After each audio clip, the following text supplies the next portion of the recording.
સાંજે જમવામાં કંઈક હળવું અને ગરમાગરમ ખાવું છે તો આજે બનાવીએ ફક્ત 10 મિનિટમાં તૈયાર થઈ જાય તેવી ઇન્સ્ટન્ટ વઘારેલી ખીચડી.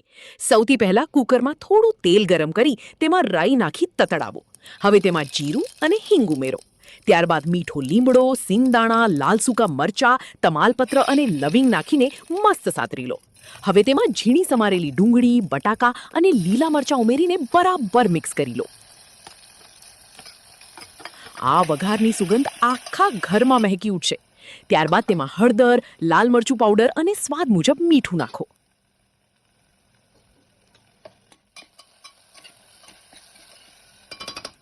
હવે તેમાં ખીચડી માટે ધોયેલા ચોખા, તુવેરની દાળ અને મગની દાળ ઉમેરી બધું જ બરાબર હલાવી લો.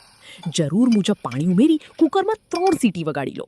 બસ તૈયાર છે ગરમા ગરમ વઘારેલી ખીચડી. ઉપરથી ઘી નાખીને પીરસો અને મજા માણો.